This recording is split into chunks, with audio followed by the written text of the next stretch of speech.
Hi, everyone. Welcome back to the Secret Art of Business. And my guest today is Stephen Fechtor with Fechtor Advertising. He has been doing that for 20 years very successfully, and he's a little bit of a legend around town here. Um, so thank you for being a part of this. I really appreciate your what insights you're going to bring to this conversation. But I'm going to start way back to when you were a kid. My first question is, what did you want to be when you were a kid? I wanted to be anyone but myself, basically. I grew up in the suburbs of West Hartford, Connecticut, and Oh, wow. it wasn't really an exciting life. So we created our own excitement. I wanted to be Superman mostly. I Hmm. watched Superman on TV. I spent a lot of time watching Looney Tunes and kind of acting out some stuff from cartoons, Hmm. Hmm. all that stuff. So I don't know. I wanted to be a cowboy.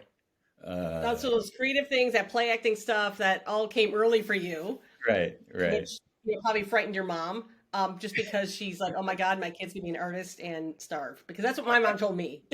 Actually, actually, my mother supported all of that stuff, all of that Oh, creative stuff. I So that love was that. great. Yeah, that was great. Okay, that's really awesome. Yeah.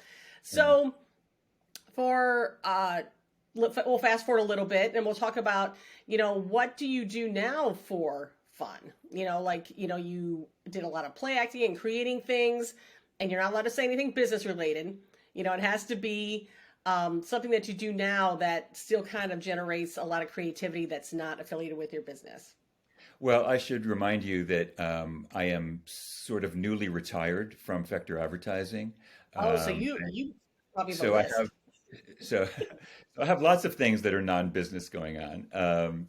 But I retired last March, and I sold the agency to a couple of colleagues of mine, and so they are Hmm. continuing Fector Advertising. Oh, we're And going to talk about that, but I have creative projects going on that are non-advertising, and I'm really excited about them. But I'm also not putting pressure on myself to perform and get them done because my entire hmm.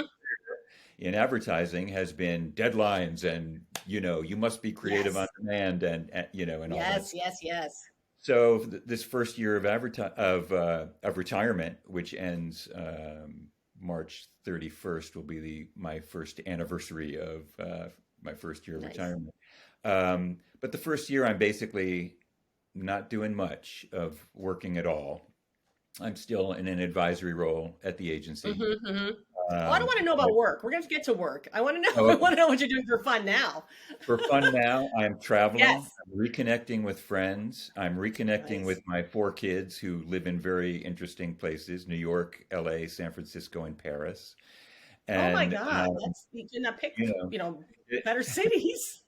and that's it. So basically, kind of family and friend stuff. Um, Nice. that's it. And travel. Travel. My wife and I Well, travel. I think travel lends its own creativity too, because your brain is being so freaking stimulated by just things that are different, and getting away and that sort of thing. All right. Yeah.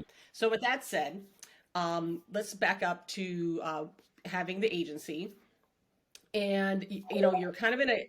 I'm just gonna basically put a point on this too. It's like you are a creative person that made this into a living, and I think that's a really important message for anybody who is thinking about getting into a creative field. Is that yes, you this can be a career for you. I mean, I would like it for people that have dance degrees also make this their living without it having to be just like some sort of side hustle. And the real job is waiting tables or working in some place that they'd want to be, but you've made this very successful. So we're going to talk a little bit about the process of that. It's like, okay, you have a history of working with a lot of agencies. What prompted you to want to open your own business?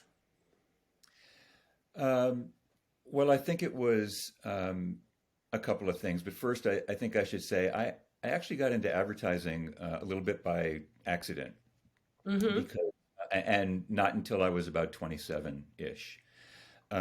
So I spent a lot of time in New York City. After I went to college, I went to New York City to be a Mm-hmm. songwriter and Mm-hmm. write musicals. And I did that for a while, but was not making a living at it. I was getting, good reviews, but not, but Right, not good right, money. right. And then I wrote a jingle, and the jingle, actually, strangely, the jingle was for a client in Columbus, Ohio. It was for Bob Evans Restaurants, and it was Wow. my first produced jingle. And I thought, here's a way to make money and be creative, Yes. and that's how I got into advertising, basically. Oh, that is so great. And so I've forgotten your question though, which is What prompted you to open your own business? okay. What prompted me to open my own business was I always wanted to have my own agency. I mean, even when I started, Really? I I think it was very valuable getting starting in New York City and working with really talented people who had I mean they were the madmen.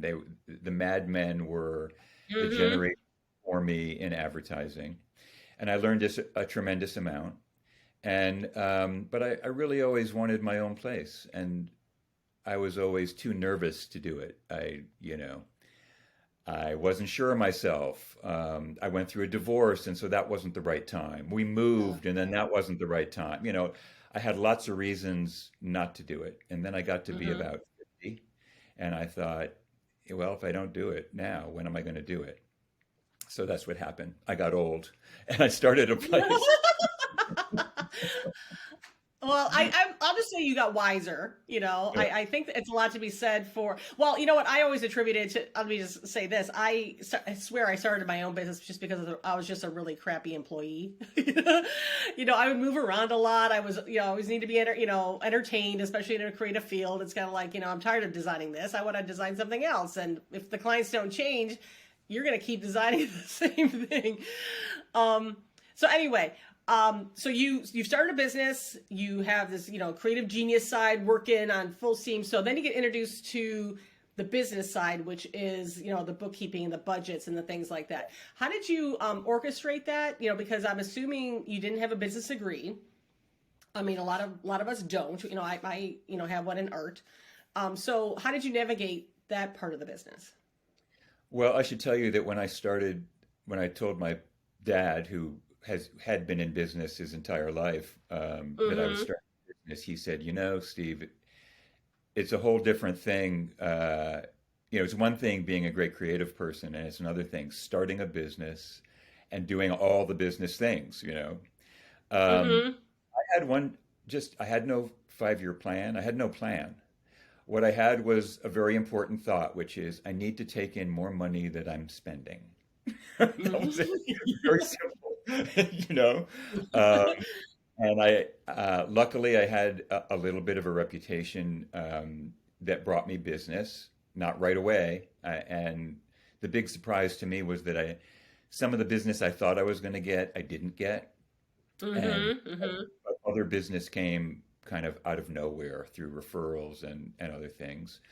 And it was really me and a couple of freelancers for a while, and then it just gradually grew. So I grew up in a family that had their own business, and so some of that kind of just probably osmosed into my mindset. Yeah. But I'm not a business person. I'm just a kind of a writer guy who didn't spend more money than he made.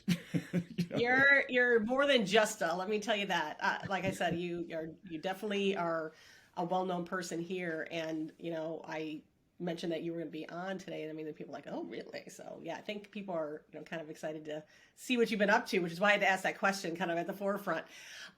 So Fechtor Advertising has been around for 20 years. What was the favorite part of the job for you? I mean, you could do anything. You own the place. So Well, what was your favorite well, part? that was one of my favorite parts was that I could do anything. I owned the place. And part of that was really having an advertising agency that had my value system. Mm-hmm. Mm-hmm. I Yeah. think that Amen to that. primarily is what made us different. You have to be really quick and good and smart and creative in various ways, and it's not just what you would call creative people. I mean, Mm-hmm. account Mm-hmm. people have to be creative, and media people have to be creative, and everybody has to be creative. Um, but we really, I always really put people first, and the Mm-hmm. people first meant the people I worked with in the agency. It Mm-hmm. meant people who were our suppliers and partners. It meant our clients.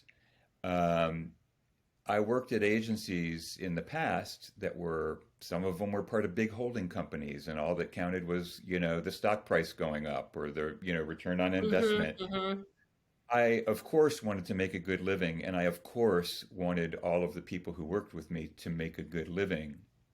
But really, it was relationships first. That's what did it for Nice. me. I love that. I think that's a big part of it too. I could probably do a whole podcast just on how to be nice to people that work for you, you know? um, well, I can't let you go without asking you this question because I'm sure there are a lot of people out there that will be watching that are thinking about starting a business. They have a creative genius mind, and I firmly believe again that if you are talented, you should be paid for it. I don't like when, people kind of come to us. My company is Portfolio Creative, so we market people, find them jobs and things. And I don't like when people might contact us and say, um, yeah, I would like my logo designed for $50. And the art is not giving any value. The time is not giving any value. And the pushback is, well, they love doing this, so why should I pay any? We're just handing this out like candy or something like that. We're not trying to make a living in this. So with that in mind, what advice would you give to somebody who is wanting to start their own business or go out on their own or even freelance? What did you learn along the way? And it could just be like one or two things that you would like to make sure that the kids today know. I think the most important thing, it again boils down to people and relationships. So I think if you really listen and if you really seek to understand what someone's trying to accomplish, not what they say they're Hmm. trying to Hmm. accomplish, but the thing behind what they're trying to, trying to accomplish. Oh, yes. It's called the why these days, right? Hmm. Uh, Hmm. but if you just really listen and you put, don't sell yourself short. I mean, you have talents, you have unique talents in whatever area you are. Just say, this is what I do, this is how I do it, and I want to do it for you, and here's how, and this is what it costs. I mean, just be straightforward. You're not going to please everybody. You're not, somebody's going to go, no. We always said we're either way too expensive or not expensive enough, or not expensive enough for someone, and there's no way to know. So all you have to do Hmm. is kind of say, I want to connect with you. I want to work with you. How can we make that happen? You know, and just be straightforward about it. I really, really love that.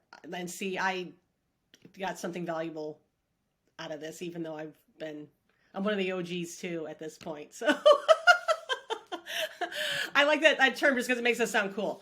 Um, I could not thank you enough for doing this. I really do think it's going to be a treat for people to watch. I think you are definitely a wise person and you can teach a lot of things. I am going to still plug Fechtor Advertising because you've obviously built a very great team there and they would love to work with anyone out there who is, They're essentially terrific. searching for their message and things like that. Yeah, Um, they're terrific. because I think your legacy is going to live on. It definitely lives on there for sure. Well, thank you. Thank you for including me in this. No, you are definitely included. You are one of us for sure. So thank you so, so much. And I really appreciate it. And good luck with retirement. You are goals. I mean, I think, you have a great career, then you have the opportunity to kind of just do what you want to do, I think is a really great nod to the work you've Well, done and something that we're all thank you. shooting for. I actually So hope to thank have you. something to talk to people about shortly, so that would be good. Well, if you do, give me a call and we can do a part two of this. Cool. What is Steven up to? That could be very, Okay, very fun. Catherine, thanks a lot. I really appreciate it. Oh, thank you so much. Okay, take care.